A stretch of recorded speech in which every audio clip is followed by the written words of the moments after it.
राजकुमारी को सांप के चंगुल से मुक्त कराने के लिए लखन रात्रि के आने का बेसब्री से इंतजार कर रहा था। पूरी तैयारी के साथ हाथ में धार धार तलवार लिए लखन राजकुमारी की ओर निगाहें गड़ाकर उससे कुछ दूरी पर बैठ गया। जैसे ही राजमहल के घड़े ने रात्रि के 12 बजे का घंटा बजाया, वैसे ही फुंफकारता हुआ सांप राजकुमारी के मुख से निकला तो उसके इंतजार में बैठे लखन ने अपनी धार धार तलवार से उस पर तेजी से ऐसा वार किया कि तुरंत सांप 2 टुकड़ों में जमीन पर बिखर गया। लखन ने सांप के दोनों टुकड़ों को उठाकर रेत से भरी बाल्टी के अंदर दबा दिया और सुबह होने से पहले ही बाल्टी समेत मृत सर्प को जंगल में ले जाकर उसे आग के हवाले कर दिया और वापस राजमहल लौट आया। तब तक सुबह होने का समय भी करीब हो चला था। राजमहल जब लखन ने राजकुमारी चंद्रकला को जगाया तो हमेशा अचेत अवस्था में रहने वाली राजकन्या तुरंत उठकर बैठ गई, क्योंकि अब उसके अंदर से वो सर्प निकल चुका था तो उसका प्रभाव भी खत्म हो चुका था। राजकुमारी उठते ही हैरान थी।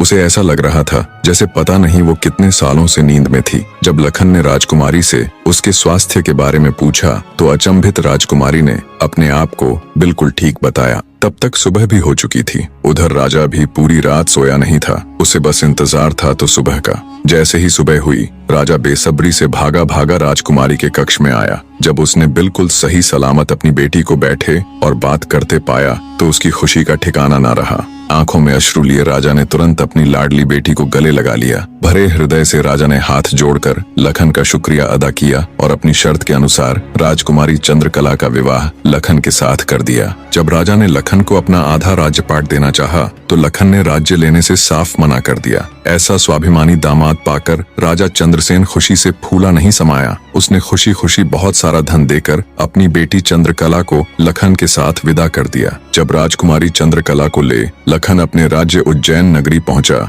तो उसकी भाभी समेत पूरे परिवार ने उन दोनों का हार्दिक स्वागत किया। लखन खुशी खुशी अपनी नवविवाहिता पत्नी राजकुमारी चंद्रकला के साथ रहने लगा। कुछ ही दिन बाद उज्जैन नगर में एक भव्य समारोह था, जिसमें राजकुमारी चंद्रकला भी अपनी भाभी के साथ समारोह देखने गई हुई थी। तभी मेले में दूसरी तरफ से दैत्य दंभिकासुर ने प्रस्थान किया। इतने बड़े दानव को देख समारोह में हड़कंप मच गया। हर कोई अपनी जान बचाने के लिए इधर उधर भाग रहा था। दैत्य को देख राजकुमारी चंद्रकला भी अपनी भाभी के साथ जब समारोह से भागकर जाने लगी, तभी दंभिकासुर की नजर राजकुमारी चंद्रकला पर पड़ गई। राजकुमारी के रूप यौवन को देखते ही दानवराज दंभिकासुर उस पर मोहित हो गया। दैत्य अपने पूरे जीवन काल में बहुत सी स्त्रियों के साथ खेला था, पर आज तक उसने इतनी सुंदर स्त्री कभी नहीं देखी थी। पलक झपकते ही उसने चंद्रकला को उठा लिया और उसे राज्य के बाहर अपनी गुफा में ले गया।